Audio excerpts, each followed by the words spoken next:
everybody, welcome back to Deep Proof Cooking.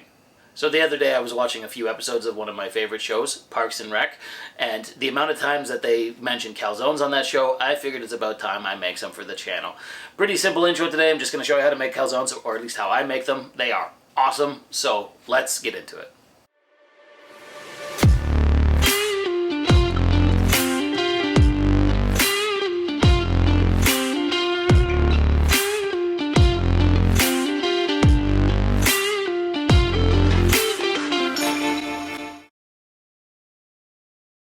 Okay, so let's make some calzones. Now, first off, I apologize if I sound a little bit stuffy. I am fighting something off, and besides the non-stop fits of coughing and sounding a little bit different, I'm doing pretty good. So, to make these calzones, we're going to start off with the dough, and we're going to use a food processor. So, into a measuring cup, add in 1 1/3 cups of warm water, throw in 2 1/2 teaspoons of instant yeast, and mix it together and set it aside for about 5-10 minutes. From there, add in 3 1/2 cups of bread flour into your food processor. Next in is 1 tablespoon of white granulated sugar, pour that in as well. Next in is 1 1/2 teaspoons of kosher salt, again pour it in with the flour and sugar. And then I'm just going to pulse this together to make sure that all the dry ingredients are mixed together. Once they are mixed together, I'm going to take the lid off of my food processor here, and we're going to add in our watery, yeasty mixture. So pour all of that in, and then next in is 2 1/2 tablespoons of olive oil. Pour that in, and then it's time to mix this all together. So throw the lid back on your food processor, and then just mix it together in the food processor for like 3 to 5 minutes until it comes together as a nice, smooth and supple dough. It shouldn't be overly hydrated or too dry. It should come out just really, really nice, like not overly tacky, as you can see here. So take it out of the food processor, remove the blade, obviously, and we're just going to knead this by hand for a couple of minutes to form it into a ball. So I'm just going to start forming it into a ball in my hand. You really only need to knead it for like a minute or so. Just press down and turn the dough into a ball like I've done here, and then you're going to get yourself out a mixing bowl, throw a little oil in. I'm using olive oil to coat the bowl, and then I'm going to throw my dough ball in, swishing it around in the olive oil so it doesn't stick to the sides of the bowl. From there, I'm going to cover it with plastic wrap and stick the dough in a warm, dry space to double in size, typically an hour or two. What I usually like to do is stick it in the oven during that time, but we can't do it this time, and I'll explain it in a minute. Now, while the dough is rising, we're going to make the pizza sauce. So into a pot, add in a 28-ounce can of San Marzano tomatoes, add in a tablespoon of dried oregano, a tablespoon of dried basil, half a white onion chopped up finely, a couple cloves of garlic. I'm mincing 2 cloves in and then just scraping the mincer to get all the garlic into it. Once the garlic's in, I'm going to add in a tablespoon of white granulated sugar to cut down on the acidity of the tomatoes, some red pepper flakes for a little bit of heat, a good pinch of kosher salt, and some freshly ground black pepper. Once all that's in, I'm going to use my immersion blender and blend this all together until it's nice and combined. Now, you don't have to use an immersion blender. You can use your food processor or a regular blender. But once everything is blended, we're going to throw this on a burner on a medium heat and let it simmer for about half an hour until it thickens up.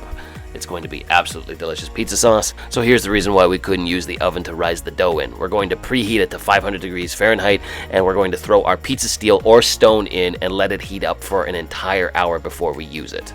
Now, while the pizza steel is heating up, let's get back to our dough.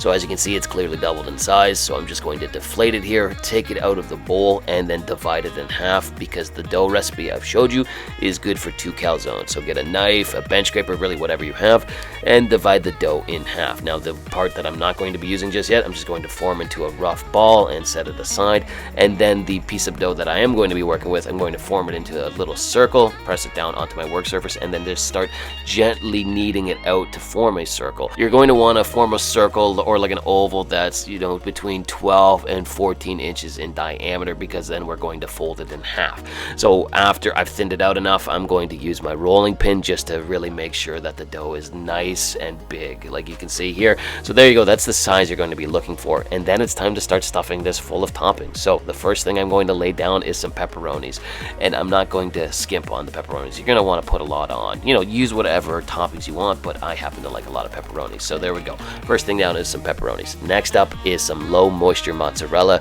So I've shredded it beforehand, and I'm just going to throw a ton of that on top of the pepperonis.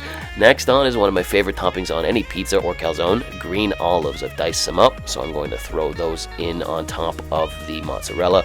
And then once the green olives are on, I feel like I need more pepperonis, so I'm going to add a few more pepperonis on top of it, just like that. This is going to be a fairly stacked calzone. And then we're going to make this calzone. So take the part of the dough, the back part of the dough, and then fold it over top of the toppings like that, and then just start pressing down on the dough to form a lip, like to seal the two edges of the dough together. You know what, let me flip it around here so you can see what I'm talking about. So as you can see, I've pressed down on the edge there to form a seal, but you really want to press down hard. You don't want any of your toppings getting out. And then I'm going to fold the edge in on itself to really make sure that the seal is good. So after you seal it, fold the seal in on itself and press down again. You know, having a double seal will really benefit it in the end. You don't want anything escaping from it. So then there you go. You got a calzone ready to be baked. So let's get our pizza peel, throw some cornmeal down on it so that the calzone can, you know, leave the pizza peel when I'm putting it in the oven. And then let's throw this hefty boy on top of the pizza peel and give it a couple of test shakes to make sure it moves. And then we're going to cut a couple of vents into the calzone. You really want to do that because there's going to be a lot of moisture still with the pepperonis and the mozzarella, so you want to cut a couple of vent holes in it. And then from there, you're going to coat this all in some olive oil and then throw it in the oven on top of your pizza steel or stone and bake it for 8 to 10 minutes. Now, what I wanted to show you is if you don't have a pizza stone, you don't have a pizza peel, you can still make a calzone. You just throw it on a baking sheet like I've done here and throw some cornmeal on the bottom of it. We'll get back to that in a second. But after 10 minutes, there's my calzone. Look at that beautiful thing. Oh, man. Now, we're not quite done with it yet. Let's take it off the pizza peel here and let's have a quick look at it. Let's look at the bottom. Look at that nice coloring on the bottom. That is beautiful. But what we're going to do is coat this in some butter. So I have some butter here. I threw a little bit of fresh parsley in, a little bit of garlic powder, and a little bit of Parmesan, and I'm just going to coat the calzone in it. And there you go. There's your calzone. So what I'm going to do is get a nice little bowl, throw my pizza sauce in there. It's nice and thick. And then it's time to cut into this bad boy and eat it. Now, I let it cool down for about 5-6 minutes before I got into it. It's still piping hot. You see that. But look at all those delicious toppings in there. So let's dunk it in the pizza sauce and go in for a test bite. And yeah, it was fantastic. Like the crust was perfect. It was soft on the inside but nice and crunchy on the outside, and all the toppings. Honestly, I love green olives in any pizza. Like, I put them on all my pizzas. You should give it a try. But this was fantastic. It was a really delicious and easy calzone to make. And speaking of easy calzones, let's go back to the one I made on the baking sheet.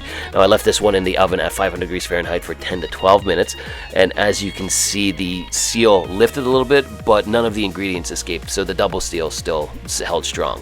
So I'll just coat it in the butter and cut this bad boy open. Now, I didn't wait for this one to cool down because I already got my fill from the first one, but as you can see, it's nice and filled full of toppings, and it's nice and melty. So there you go. There's some idiot-proof calzones. 2 different ways, either on a pizza steel with a pizza peel, or you can just make it on a baking sheet. But that's the end of the episode. Like always, if you like what you saw here today, why don't you drop me a comment, like the video, or even subscribe to the channel. Thanks again for watching Idiot Proof Cooking. We'll see you again soon.